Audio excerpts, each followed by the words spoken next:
righty, we are live. Welcome back to another episode of the Mecca of Banter podcast. Woo, woo, woo. Cheers, boys. End of group stages in the World Cup. Round of 16 here is starting. But before we get into that, we have a lot to talk about. Want to do a little introduction of who's all here today. We got a full squad of 6. I'm obviously Nick. You can find me on Twitter at Hayfee4. And then the rest of the boys, if anyone wants to jump in and give a little introduction. Yeah, man. I'm Henry Wind. You can find me on Twitter at Henry Wind. And I'm here. I'm ready to talk. I'm Wings. And you can find me on Twitter at LCW21. Hoove. And I'll throw the burner at Young Yid. Ooh, the burner's coming live. Ooh. I'll go next. Face reveal last week. Yeah, exactly. It's your boy Dobes. You can find me on Twitter at CDobes10. Hey, before I go, Nick, dude, you look like you got a big ass head with that background, bro. You like that? Yeah. All right. Hey, I'm Butch Fan. You know where to find me, man. Twitter at Ryan Butchart. What's up with you? What's up, dude? You haven't talked to people in a week. You've been sick. This is gnarly. That's our teacher of the group. Yeah. Yeah. As I said before, we got a full squad today, 6 of us, 6 deep. So, you know, the banter's going to be lively. To get it off and running, boys, what a crazy end to group stages. I think it was probably one of the craziest things I've seen in a very long time. And hopefully the whole time I was thinking and watching those games and all of that unfold was what a great time to be a footy fan. Like the World Cup and everything going on right now, like there's drama, there's storylines, there's a lot going on right now. And I think that final day kind of just like put the cherry on the top for me. I was like, wow, this is fun. And if you're not a fan, like you should be now, because it's still be enjoying so it. So much fun to watch. I don't know about you guys, but I feel like from the World Cups that I've been able to watch in my lifetime, that the round of 16, the third day of group stage games are just the most exciting games, maybe in the whole tournament, because you have all these teams that maybe shouldn't be there, but still have, you know, a horse in the race, and they're just playing on a different level, you know, because they know that for those countries, getting to the round of 16 is like they're winning the World Cup, you know. So I think, you know, we've seen a lot from a lot of teams that we weren't expecting. Watching Costa Rica go up 2-1 to Germany was maybe one of the most fun 15 minutes of my life. It was nuts. It was awesome. Unbelievable. It was unbelievable. Pura vida, baby. Pura vida. Pura vida. The entire end. I think all of our dark horses, most of them, I don't know, book called Spain or something, who finished second in their group behind Japan, but all of our dark horses are gone, or not mine. I'm still good. I was gonna say, hey, that Morocco baby. That Morocco. I will say, watching Suarez cry today did make me feel very good inside. It was awesome. Oh yeah, it was great, but crazy scenes for sure. Yeah. Like the Japan. I mean, the margin of what determines a country as big as Germany to go to the World Cup or like continue in the World Cup is mind blowing to me. Yeah. It's mind blowing. Nuts. It was in. Ball was in. Yeah, ball was in. I think that's debatable, but we could go all day on that. I'm sorry. And can we all agree that Fox and Peacock need to have live table updates in the bottom corner of the screens during these games? Because I feel like the last few days in these groups, I was refreshing FOTMob or ESPN or Google or whatever, trying to find out who's moving on. I swear they used to do that. They like used to have it in like the top right, and it was like a live. They need to do it how they do the Champions League, where they have the goal zone availability to see both games at the same time with the table on the right hand side to see the live updated standings. Because I think they switched like every single day. The table switched like 4 or 5 times, just with a goal would go in, all of a sudden somebody was in, somebody else was out. Like the 75 seconds or whatever it was where Japan and Costa Rica were in and Spain and Germany was out was just electric. The internet was melting. Awesome. I remember looking at that and like literally being like, what is going on? Like, how is this possible? None of us would have ever thought that. Like, he Butch guessed Germany flopping, but like, was Spain flopping too? Like, there was a lot going on in that. Butch group. almost had a heart attack during that 75 seconds. Bro, stop the goddamn cat, man. Oh, I would love to hear this, Bro. Give us your thoughts on that group. Yeah, I want to give us hear your this. thoughts. All right, hold up, man. So here, first of all, Germany, they didn't have a striker. Their defense was horrible. I thought their defense was poor. Talking about Germany? Yes. Okay. Costa Rica, credit to them. Great win against Japan, and then they fought tooth and nail with the Germans. I was going to talk about Japan being my most surprising team of the tournament. They look phenomenal. They look so fit. They're so disciplined. Those guys are like a pack of wolves running on a field. Like it's unbelievable. They bossed the United States in a friendly just before the World Cup. They Bossed. They played us off the field, bro. Yeah. Impressive for sure. Continue. No, I think you're right. I think Japan looks phenomenal, but I think Spain's biggest flaw is, especially in the game I just watched against Japan, like they're passing too much. They're passing in areas where they don't need to. Like they're trying to make 5 extra passes, little intricate triangles around the box. Just pull the trigger. Just shoot the ball. Want to know what I think is Spain's biggest thing? They're playing Ferran Torres expecting goals, bro. Bro, stop the goddamn he's brutal. They got choked out by a high press. Like they got completely snuffed out. I'm very happy at the way Butch is talking about Spain right now and actually critiquing them, because if he would have came in here like thinking that they were going to go far and that their performances were these mind-blowing performances, I would have had a great conversation with you. Yeah, because if you 100%. really think about it, they had the exact same outcomes as Germany. So if you think Germany's shit, then Spain is right there. They just scored. They just hung 7 on Costa Rica. Yeah, exactly. I'm an honest man. Like I appreciate it. There's I'm critiquing an to be honest done, man. but I am an honest man, bro. There's critiquing to be done, but like you can't forget a week ago we were blowing up our group chat when they 7-0'd Costa Rica and looked like a bunch of world beaters.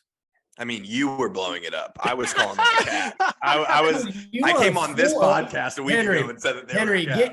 get you and your Ron Burgundy looking ass mustache.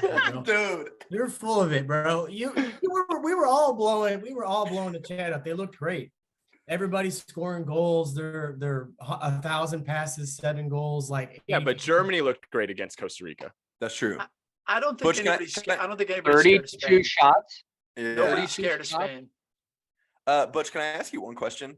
Sure. As someone who's a self-proclaimed Eric Garcia truther, how do you feel about Eric Garcia not seeing the pitch and getting outplayed by a center defensive midfielder? I would like to see Eric play, but I think Luis Enrique is in a position where he's trying to get his best players on the field. Rodri's world class, right? He's a star for City.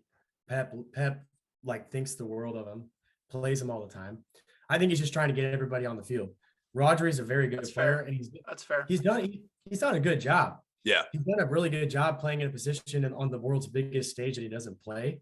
But I would like to see like maybe Eric get a little bit of minutes. Like I think this game against Morocco should not be taken lightly at all. So Morocco's winning. Well, Morocco's great. I mean, they're a great team. We'll get to that later.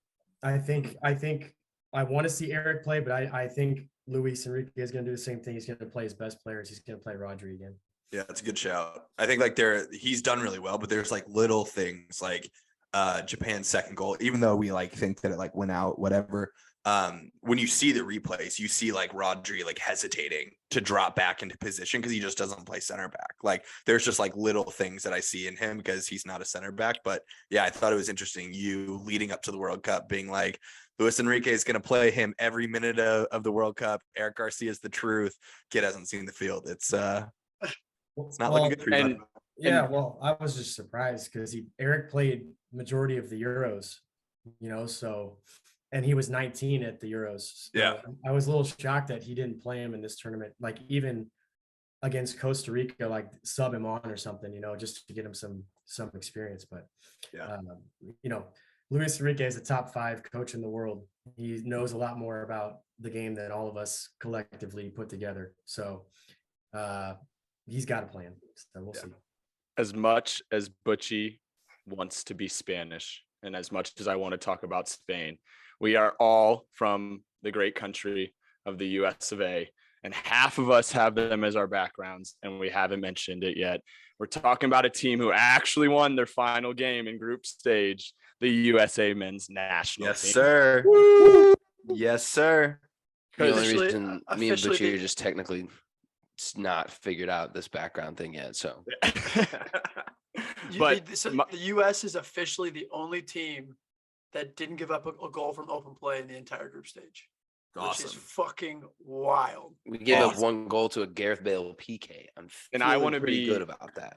I want to be the first to say on our first podcast back, I was not super excited about the U.S. men's national team coming into the game, but boy, did they impress me. I still think there's trouble in Greg. I'm not fully behind him, but the talent that we have, the boys that we have, the core of our midfield, I was thoroughly impressed. And I thought we played some very good footy. Yeah. I think Greg's an interesting topic though, because there's such a fine line, because like he deserves credit.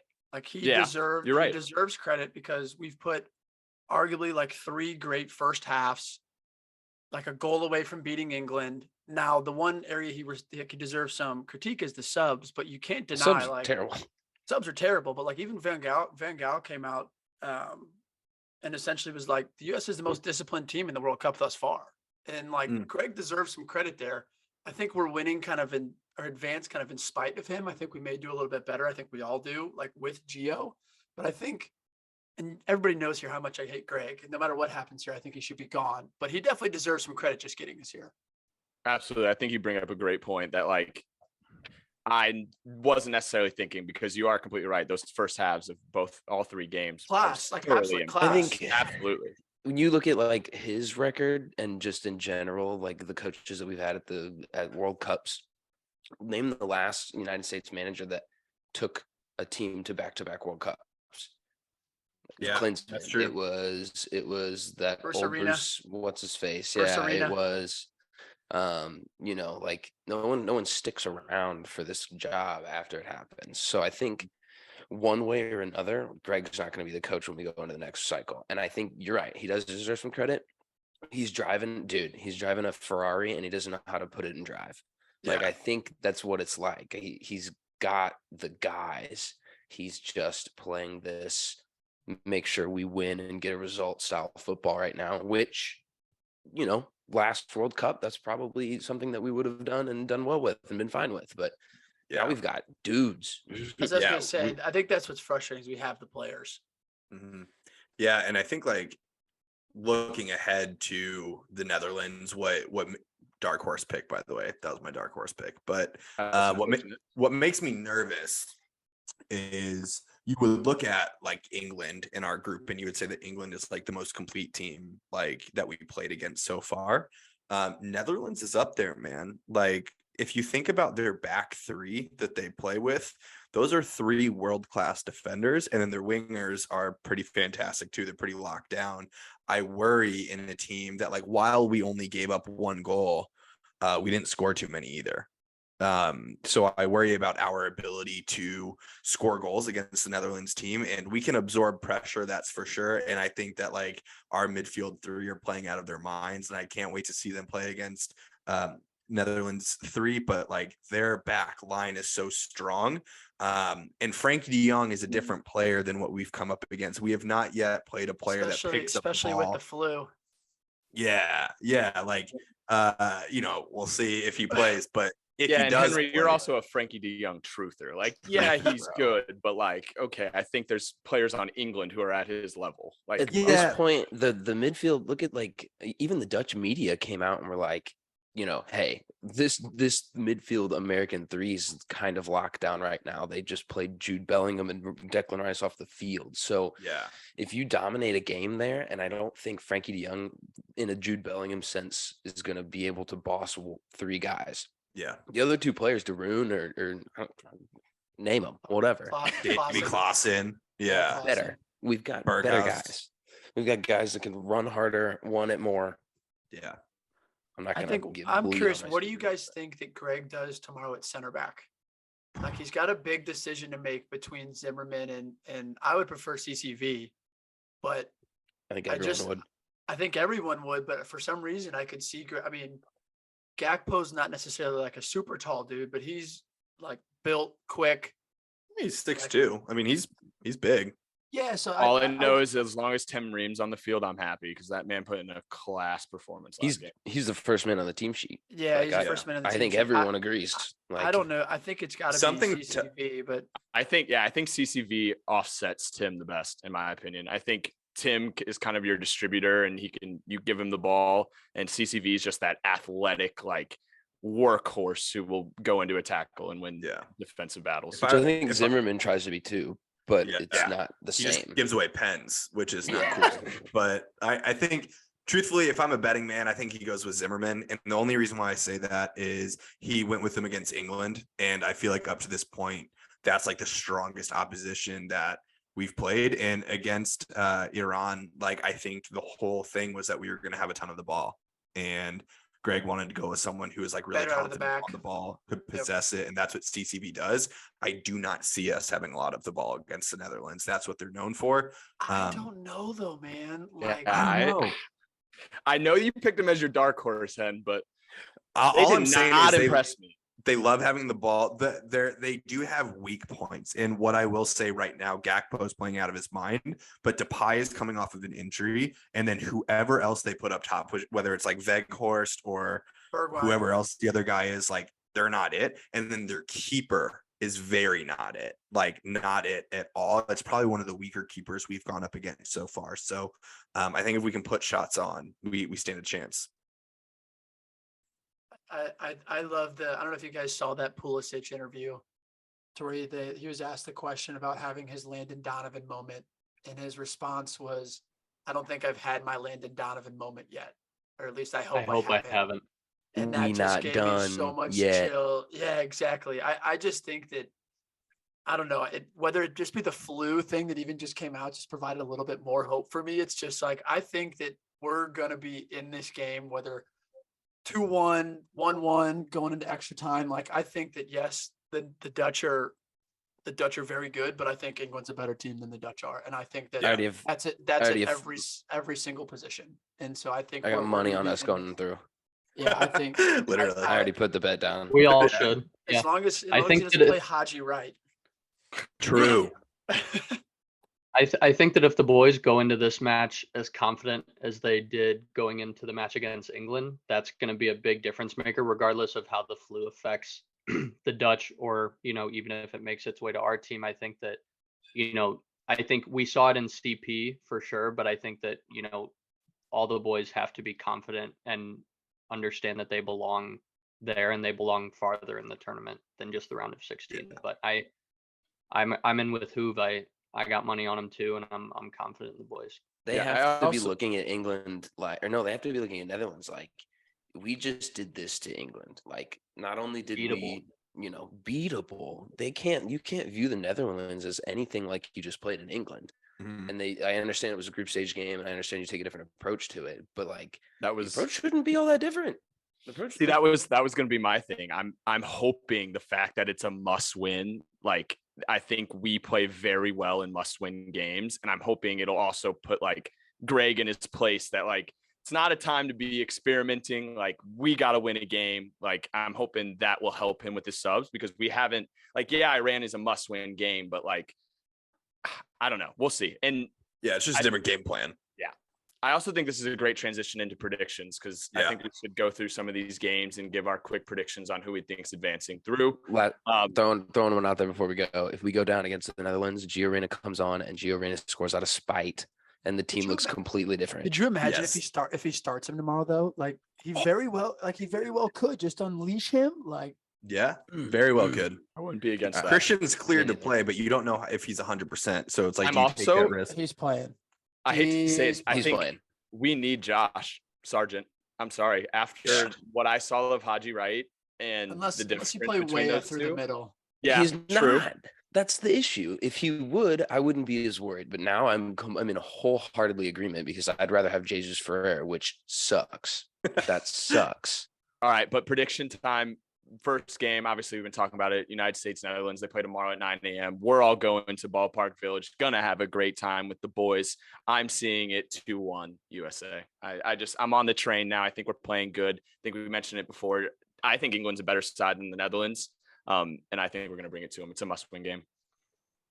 I'm still worried about us scoring goals consistently, so I'm going 1-0 USA, and I think that Matt Turner continues to play well in the back, and our center backs play well, and I think that we get a clean sheet against them.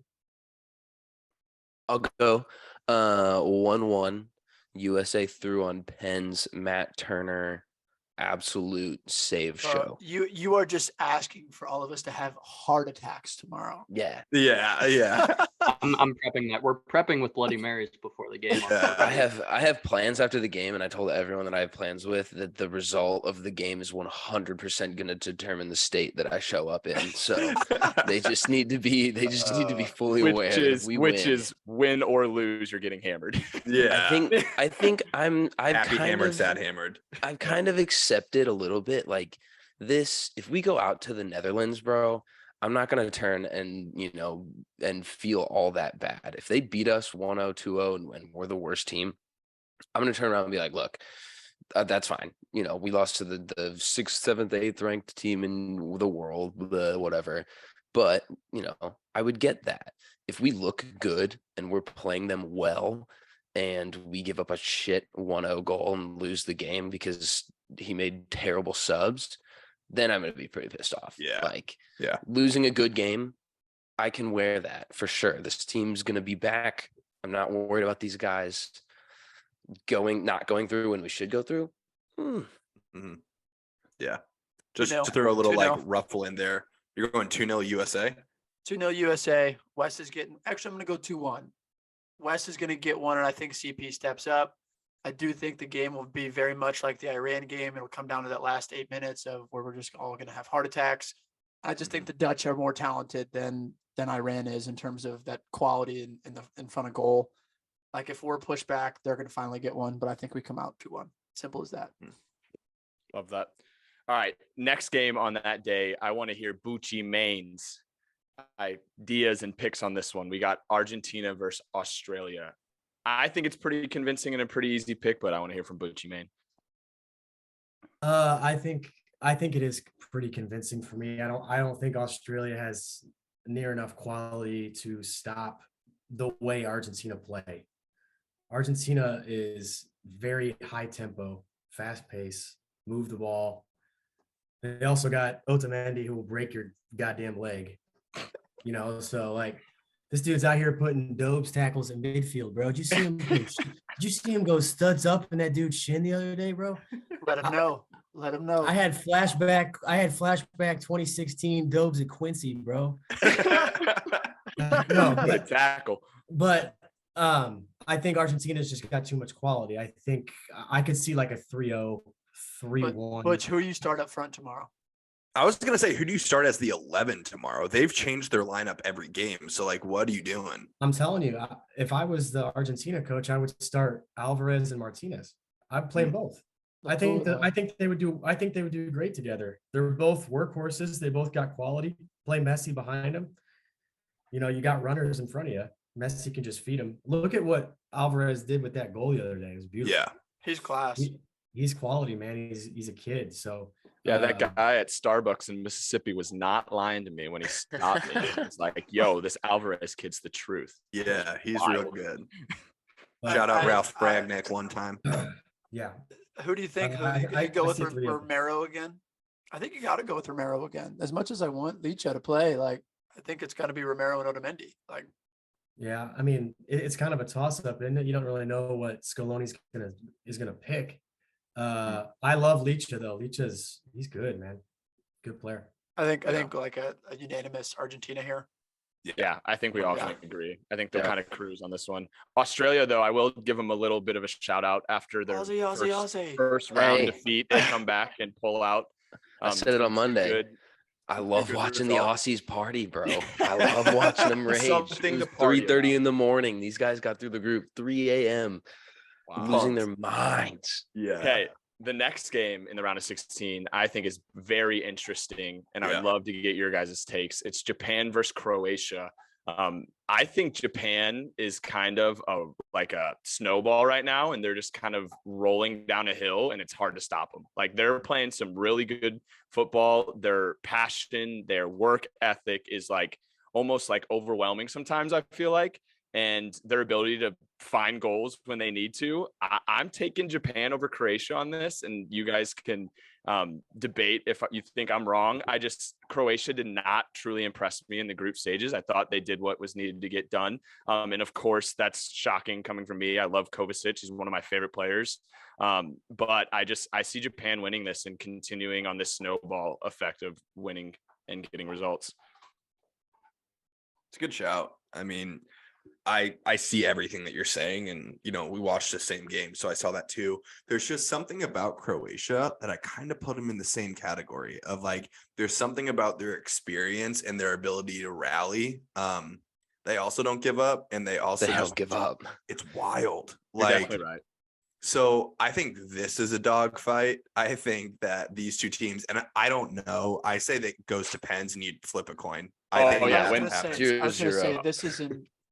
Yeah, zero. When I was gassing Japan, this is an OT game. By no means did I think it was going to be a 3-0 victory. Like, I definitely think it's going to be a dogfight. Like, it's going to be a good game, but I don't know. I'm backing them right now. Yeah, I get that. I just think that it's going to be a toss-up in pens. I have no idea. I'm with that too. I think that's a tough one to call. I'm going Croatia. 1-0 or something. Croatia in overtime, extra time.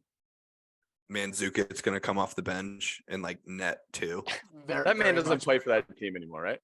He was on the bench. I don't know if he's a coach or something, but he was on the bench in the last game. Okay, I don't think because I remember like the announcers saying that they really miss a striker, and like who's going to be the next Mandzukic to like step up. Yeah, and then I saw him on the bench, and I was like, "Whoa, is he still out there just playing?" I say that about Clint Dempsey, but he's for sure got 15 minutes left in those legs. For sure.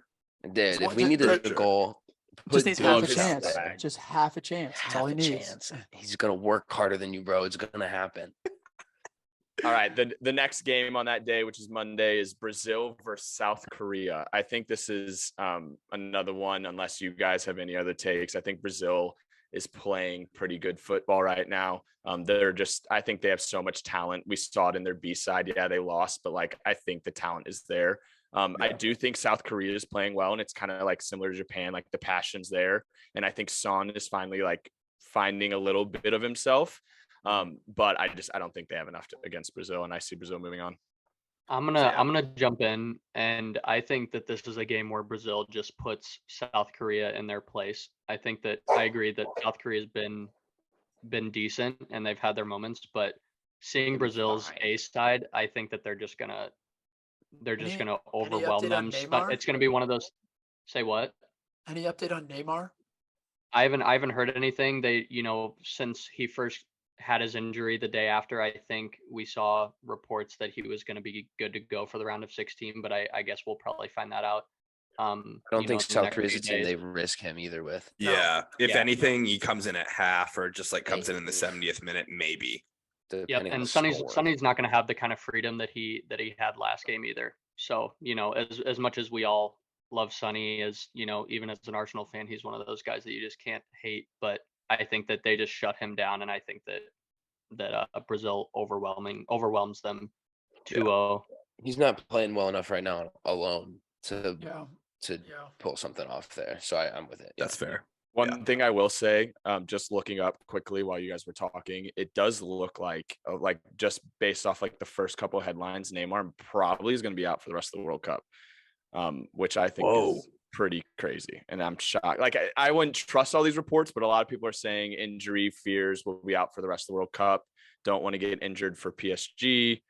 Neymar injury fears grow over World Cup return. So like most of them are saying he won't return. I will say that they looked like the best when he played, but in terms of their game against Switzerland in this last game today, like they were very much like they needed like an 83rd Casemiro worldie to beat Switzerland.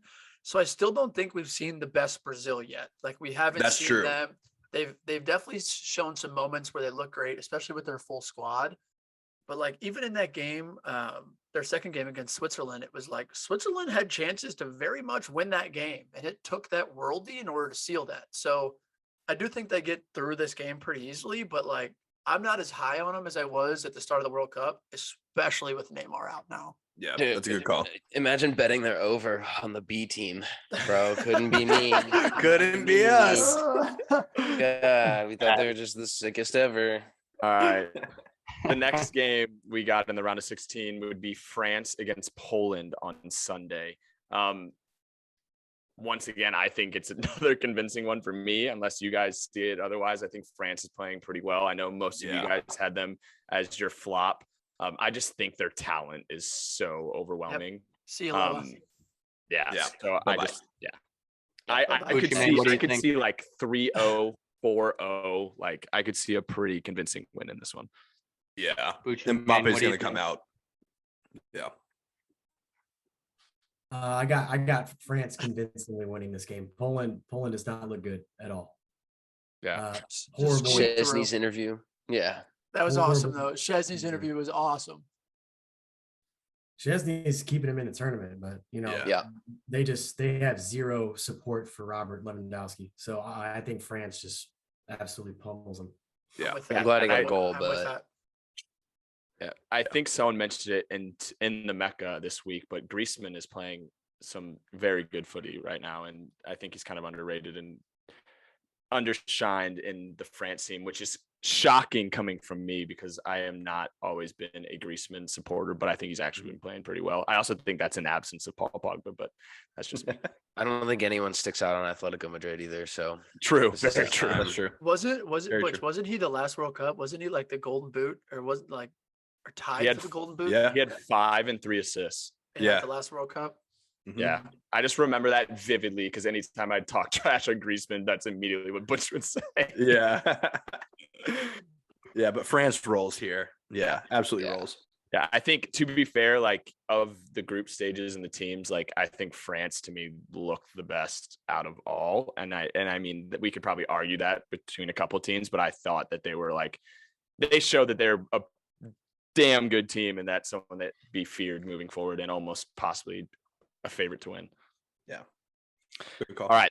The next game on Sunday, I think is a really interesting one. It's England versus Senegal. Once again, like on paper, you would think England would probably win this game. I'm not completely convinced. And once again, that is just purely based on their performance against us. Like, I don't think that we played very well, but I also don't think they were impressive by any means. And I think Senegal could easily score a goal in this game. And I also think defensively, they're not awful. I'm not saying that I'm going to pick Senegal. I'm just saying this is a very interesting game. Yeah, it'll be a tough one. I'm still going England convincingly here. England cruises. And the thing is I think the game against us was an outlier. I don't think it's the expectation. When you watch the other 2 games that they played, they rolled. And I think when you have like a bunch of guys on the front line that can score goals and you have people like coming off the bench that can do it, that are hungry, I think England rolls tomorrow or on Sunday. Sorry. I also think they win. I do think they can give up goals. They give up 2 to Iran and still put past 6. They definitely didn't want to give up 2 to Iran. I think they win for sure, but I think Senegal keeps it a little bit closer just because of the way they play. It sucks. As a betting man, I want to take the over here, and knowing how that's been going all tournament, I'll be taking the under. I'm going England. I think the form that Rashford's in, he's going to play now. I think you have to. What? Don't know. You clearly haven't played watched great. England. You can't deny it. Him and Foden. He had a good game. He had one good Foden game. have to start. Foden have to start. He had 2 good games and he didn't do too bad well against us either. Okay. Well, he played fine against the US, but the other 2 games he was lights out. I don't tied for top goals at the World Cup. Tied for top goals at the World Cup. Dude, you can't say you don't care about Iran when we just sweated out a 1-0 win, bro. That was a tough Iranian team. There's literally a video of you nearly like shitting yourself. All of us shitting ourselves in that last 10 minutes of that game. Don't tell me. Crickets. England. He whatever. needs to do more. I would love to That's all see I them gotta lose. A lot of guys need to do more, but all right, next one I think is saucy because me and Butchie are on this, and I Yeah. still think they're my dark horse, and they're going to advance after this as well. We got Morocco against Spain. I think Butchie and probably the rest of you guys think I'm an idiot for this one, but I don't think Spain was impressive at all in group stages. I think the Costa Rica was them playing pretty well against an okay side, and it was the first game of the World Cup, and I think Morocco's playing super well, and I'm bagging Ziyech to score a goal. So I'm thinking 1-0 Morocco. Butch counter. please. No, I think it's going to be a hard game. Ooh. I think the way My Morocco's confidence playing, is like, gone. Yeah, I know. no, I'm just Confidence guessing. is gone. I thought I was about to have a dogfight with him. I know, and he's like, "Yeah, you're right." No, I'm just being honest. Like, the last 2 games haven't been great from Spain, so I think Morocco's a great team, disciplined team, well coached. So I could see a close game. I do think Spain will win, though. I think they'll win by 1 goal. I'll see like a 2-1, 1-0 kind of result. There's no way this game will be a blowout or a 3-goal deficit at all. It really just depends like on who plays up top. You know, if Enrique goes with Nico Williams again, pack your bags, you're going on the next flight home. You know, like, or Morata. he's not in. God, Morata's got 3 goals. Morata's been He's decent. elite, Yeah, Morata's bro. been He's good. elite. he's elite. I will say. I actually, I don't know. I think Morata should play. I think you should go with your most experienced striker in this game. You're at the knockouts, but Morocco's great. I think it'll be a really good game. We'll see. I can see this being the upset. Like, obviously we had like Saudi Arabia and like we had all that, but like I could see this being the upset of like going on to the next round. Spain getting knocked out. I agree with you, Butchie. Like, who they play on their front line is going to determine it. And I think I would start Morata as well, but he's also been lights out coming off the bench. He's been like lights out completely. So I don't know what they'll do. We'll see. I could see this being the upset though. I think it's going to be like a 1-1. This may potentially go to overtime, but like, I think Extra time. I think Exposing ourselves as Americans. Yeah, Bro, we are not the but- Americans. bro, You guys bro, see that on I TikTok? coach I high said school soccer. goalkeeper. Like, what do you expect? I think it's like these are the games where the team with the more quality and to take that chance ends up winning. I could see it being 2-1. I do see Ziyech. I mean, like, what Ziyech is a polar opposite player right now than he is at Chelsea. I don't know what it is. He has less world-class players around him. Maybe it's because he has to be the man. But like, he's been world class. I think it's like I could see this one like Morocco going up 1-0 and then Spain coming back and making it 2-1 and putting everything on them. I'm with Butch. I think this is a close one. I'm going to go 2-1 Spain. My only prediction is both teams to score probably like -160, -150. But Betting man. these Love guys it. Hammer it. are hammering that. Hammer it. All right, and then the last game of the round of 16, we got Portugal and Switzerland. Switzerland. Switzerland. Ooh. Switzerland. Ooh. I'm going Switzerland are nice though. Switzerland are nice. Prime Chaka. It's Jaka, Mr. Chicago Fireman Shaqiri. Dude, he shows Hilarious. shows I up. saw a stat today, or a graphic on Twitter.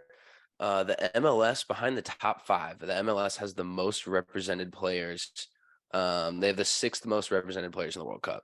It That's literally awesome. was like England, Spain, like France, like yeah. it was Germany. It was unbelievable. I mean, we were, less by a lot, but we were the next most league. I was like, It's a great day to be an STL City SC fan. I think Portugal here. I was going to say, like, as much as you guys were just saying Switzerland, I mean, I think Portugal. I just wanted to give Bogey a fucking heart attack of just like talking so much shit on Ronaldo.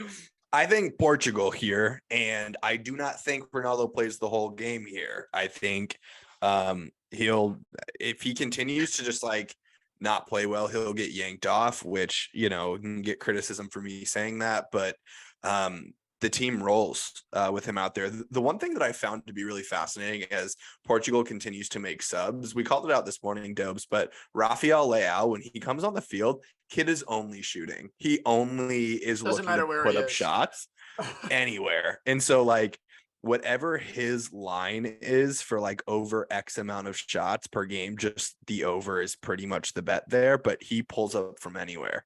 It's awesome. I'm going Portugal as well.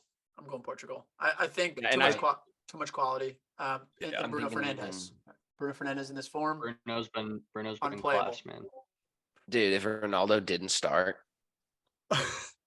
He'd leave. He would leave Qatar. He would just walk off the stadium. I'm not saying he will. I'm confident he'll start. But if he didn't start, I do think Portugal could just maybe smash it, bro. You've got a guy who's got a lockdown penalty on him. That's about it right now. So who do you start in his place though? Do you play João Felix through the middle? Like what do you do? João through the middle. 100%. That's like a center forward. You kind of like drop him a little bit deeper.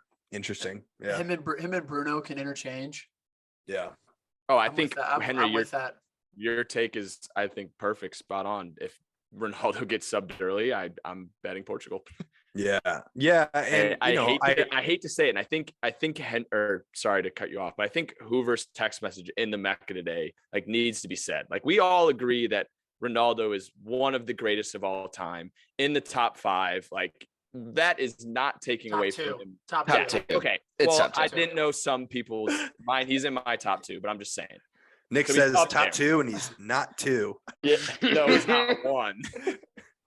But I just want that to be known that like we don't think his career is shit, but like right now, you said it perfectly. Every team he's on, he's making them worse, and like that has to be noted. Like I feel like that's never to pull away. Yeah, it's never to pull away from his legacy. We're football fans. We get it. He's watching him play like this and forcing himself on the field on teams that he shouldn't be on. That sucks. Like as a neutral, as not a Ronaldo guy, but like definitely acknowledging what he did, that just sucks to watch, bro. Like run harder. I don't know. Like Messi's doing it. Messi's just putting his fucking heart on his sleeve for this. And Ronaldo is too. He just doesn't contribute. Like, watching the difference between the two in their last games, like Messi was everywhere on the pitch, making like, just lung busting runs, and then Ronaldo just like not. Ronaldo's passion's undeniable. Yeah, it's false right now though. Like I love the guy. I can say that. It's hard to watch, dude. Keep him, man. You keep him. I do give us Harry Kane. You get Ronaldo. None of us will be surprised if tomorrow he shows up and bags a worldie. Like I think that's the thing about him. It's exactly he will. The difference between him and Messi, at least currently, is kind of like you're saying, Hen. Messi can still do a little bit of like drop deep in the midfield, be a playmaker. He doesn't need to run past people to contribute. To where like Ronaldo can't do that. That's why he's dropping a 5.6, a 6.2 match rating. But at the same time, if the ball is going to fall to somebody in the box in a big moment, like that's the one guy you may want there. Like, yes, he's missed chances, but at the same time, the big moment tomorrow, I would not be surprised to see him step up. Why? Because he's always done it. Yep. That's fair. It was last year. Last year, bro. I'm a Tottenham Hotspur fan, and we got Ronaldo'd. We got Ronaldo'd. Yeah, you sure did. Like, what are you supposed to do other than just sit back and like? It was like watching Michael Jordan put up 50, bro. It was like, I'm pissed. This sucks. This is amazing. I'm watching history. I'm watching greatness. I can't deny it. I'm just having to eat it. Like, he's done it to teams for forever. When do him and Messi have the potential to play each other? Would it be the final? I don't know what sides of group they're on. Yeah, it would have to literally think it's the final. Yeah. I don't have it pulled up, but the possibility of that. The possibility is pretty slim. So Messi would play the winner of like Netherlands USA in like the next round, and then like they would Brazil, I think. They play Brazil. Yeah. And then like Portugal would have to get through Spain, France, England. Like it's tough. The things The things I do to watch Tyler Adams put Lionel Messi in his pocket, though, bro, it'd be nuts. I'm legacy gone. Tyler Adams is my guy. Tyler is the truth. Who's like I'm a Ronaldo guy then. Yeah. Dude, I'm Ronaldo to the end. Yeah, bro. who Put is him like in, put him exposing down. himself right now in this podcast? Put him down. Put him Yeah. down. If it's not us, I hope he wins comfortably against the Netherlands.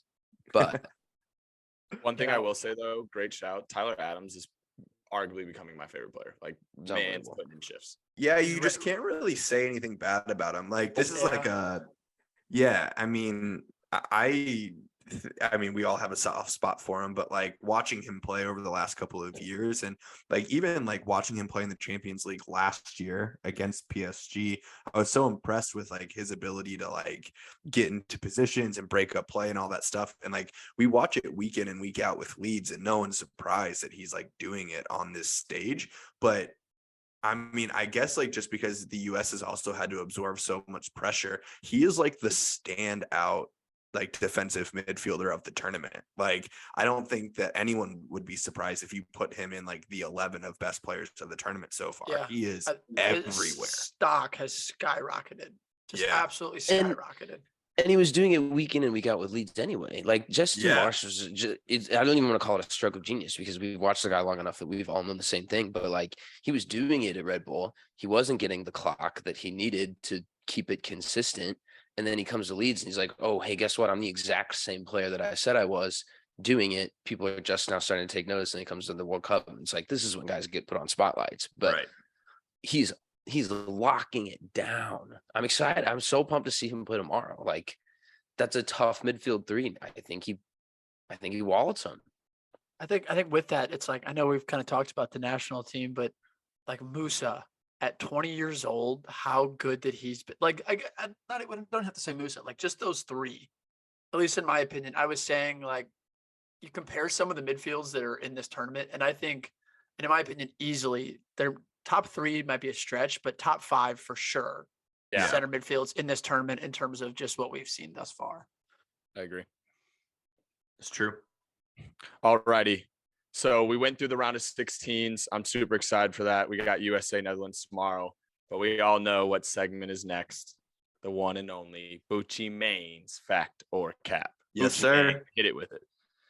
I thought I would kind of switch it up a little bit and give you guys more of a question that is more opinion based, but on yourself. Okay. So here's my question. It's not really a fact or a cap. It's, I want you to give me a definitive answer, and I want you to give me about a 20-second explanation as to why. Yes, Spicy. Mr. Butcher. Yes, Mr. Butcher. Yes, sir. Mr. Butcher. Yes, sir. Hey, Senor Butcher. Senor. So, Bucci Main question of the day: which player of this tournament will earn the big money post World Cup transfer? This is a great question. Take a minute, think about it. We'll go one at a time. Hey, just all I ask is that you raise your hand before you speak. Okay, I'll call it. Oh my God, bro! Hey, tell us yours while we think. Yeah. Mine Yeah. is Tyler Adams. 100%. And I'm going to keep it short. He, like Henry said, he looks like he's the best midfielder in the tournament. So I think he was worth what, 30 million to Leeds. I think he's going to be worth 60-70 million dollars. But where does he go? That's my question. Like, I see a top 6 club. For you sure. think so? Yeah. Only up. Yeah. I'll take him. Shit. You know, Chelsea, sign his ass now. Bro, you guys Last are thing too I'm gonna busy say- signing wannabe number 9s. Bro, Yeah. we're You not guys talking have signed about the Prem. We're not everybody, talking bro. about the Prem. Last thing You I'm just gonna signed say- everyone. Last thing I'm going to say about Adams before we move on to somebody else is that, and I hate to say this, it hurts my soul. The club that I think he would be unbelievable at is Arsenal. God damn it. All right, I'm gonna go before we can eat it. Go ahead. No, go ahead. Get these guys out of here. I was gonna make a Thomas Party joke, but you go ahead. Winks, Probably go ahead. go- Winks Winks, is raising Winks his has his hand. hand up. Go ahead, Winks. Oh, wow. Winks. Cody Gapko. What's his I name? think- Sorry. Huh? What's his name? Sorry. Cody Gakpo. Excuse There me. we go. Got a Maybe you had boy. it in you. He's not going to Arsenal, so I don't bother remembering how to United. pronounce his last name. He's going to go to United, but I think he's going to go for a pretty penny. I think we've seen him throughout the tournament so far. He's been stellar and definitely deserves a big money transfer. I could see somewhere in the same range that you were talking about Tyler Adams. I was looking at transfer market, and on the 11th of this month, his transfer value is 45 mil, and I think that from what we've seen from him so far in the tournament, he's worth a good amount more than that, or at least United will pay a lot more than that for him. Good shouts, man. Good shouts. Yeah. Hoove, go ahead. I'm stealing this because I know someone's going to talk about it because I know we talked about it yesterday. But Josko Gvardiol. Oh no. Ooh. The dude. I just pulled up his transfer market too. 67 million. He's like it. Like center backs, bro. Center backs are a dime a dozen. Like they're not a dime a dozen. That was the complete opposite analogy. Like they're hard to come by. Like you pay big money on a big money center back, and this guy's doing it, and he's been doing it, and I didn't take notice or really like I know for a fact I've seen Fabrizio tweet about him at some point while he's been at Red Bull. Solid player, sure, he's 20 years old, sounds good. World stage again, spotlight. Like the dude saved their ass 4, 5, 6 times this group stage, and he's a 20-year-old center back. Like you unload the bags for a guy like that. That's my guy. I'm with it. Sticking to it. Good shout. I got 2 of them. One, real quick, I think Matt Turner. I don't think it's going to be that big, but I think his stock is rising as he continues to play well for USA. But my actual one is I'd probably have to go with Jude. I don't think he's like his stock has risen a whole bunch, but I just think that he's the next big money transfer. And I think him playing and starting for England only helps his value. Yeah, I mean, that's a good one. Obviously, like I'm super high on Jude. I love him. But maybe a hot take. I think he was going for 150 before and after this World Cup. I think like he's consistently just that guy, and he's going to go for a lot lot of money regardless. Yeah, no, I agree. I think the World Cup doesn't hurt it at all. Like I think it helps it, and I think he's the next big money. Gareth Southgate's just a football terrorist. So other than that, you can't even discredit the kid. Like, yeah. I'll go. Nick gave 2. I'm gonna give 2. One may not count because he's already had a big one, but João Felix, I think that he's gonna get out of Atletico right now. Transfer market has him at fit. Huh? Is that what you're gonna say? Come on, Hen. Bro, that's fine. Bro. I got something. Okay, well, my second one, no one else is going to say, so I got that too. But João Felix, I think like he's 50 million right now transfer market, and obviously we know that he went to Atletico for like an ungodly amount a couple of years ago. But I think that like he's going to get out of Atletico maybe in January. But I think that's 1. 2. Enzo Fernandez out of Argentina. He's currently listed at 35 million. I started watching him at the beginning of the year this year. He was linked with United, so I started watching him for Benfica. He is lights out. He's 21 years old. He scored in the World Cup, which is a huge deal, but he's not even a goal scorer. He's a destroyer kind of like box-to-box midfielder. And United, he's fired. Dude, he goes into tackles. You put him in the on that word. Oh, he'll fuck you up, bro. So I think for 35 million right now, I think his next move will be at least 50 to 60. And at 21 years old, he has a lot of career ahead of him. So those are my 2, but Enzo Fernandez, I think will get the big one. You made that man sound like a transformer. Yeah, right. I think all the ones that I would probably say have been said. The player I'm thinking of, he's deserved to play at a big club for a long time, Christian Pulisic. You're such a dick. I'm just playing, bro. I'm just playing. I got him. Wait, hold on. That took me a second, bro. Hey, glad you could join us, Butch. I really think he's been said. I think Tyler Adams. I think Tyler Adams is I think, at least in my opinion, yes, I'm an American, and of course, like I'm watching every single second of it. But I just think that in terms of whose stock has risen the most out of anybody, it may be him out of anybody in the entire World Cup. Like I just think everybody, no matter what country you're from, is talking about him, is mentioning him, is saying how important he is to us. And then you add in just the leadership quality. Oh my God, I love it. 24 years old, like how he handles himself in press conferences. He's a true pro. Like I think he's the next one to make a big move, but him and Pulisic. It's weird to think too that it's like in our world as American, supporting American players abroad and such, Leeds is a huge fucking deal. Like Leeds is a huge deal. So it's wild to even be sitting here and be talking about how his, they're you're right though. Like they're gonna get a paycheck for him. I don't think it's this year because I think he goes back to Leeds and continues doing what he's doing. He's just kind of under a microscope because of how well he played in the World Cup. But like it's wild to think that they could he was a $25 million transfer from Red Bull, which is like maybe the third most expensive American. And yeah, dude, he's worth way more. You again, like center backs, those guys are worth money. Declan Rice's price tag is that was another one I was 80 to say. 100. You know what I mean? Like Tyler's also in that situation, like with Jesse Marsh, that like you already know he's just providing him that confidence that like, especially moving to the Prem. Like I don't know if he goes somewhere else, not giving credit to Jesse, but you're right.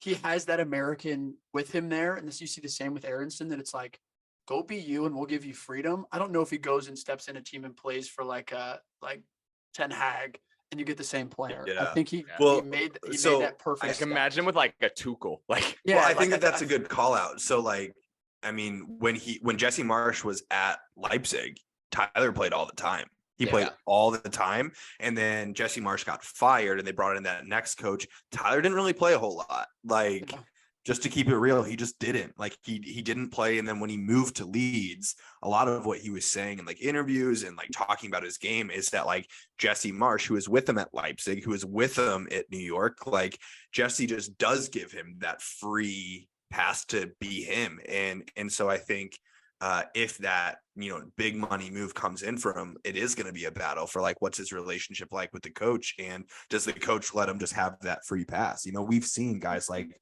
Pulisic get kind of like squandered to play right back. And it's like, he can't really be the player that he is under the system that the coach has him in. So I hope that if Tyler does get that move, that the coach allows him to be him, because he's a dog. He has that in him. And I really want to see that. Just gets me pumped for tomorrow, boys. Yeah, dude. All right. Butchie, I appreciate the factor cap, always ending it on that. One thing I will say before we log off here, I know I have to always do it, but follow us on all of our social medias, YouTube, Instagram, Twitter, TikTok. We got a TikTok. Our man Butchie Main is running that thing. So go give that a follow and a like as well. But yeah, cheers, boys. Go USA. Cheers. Cheers, boys. Yeah, lads. Cheers.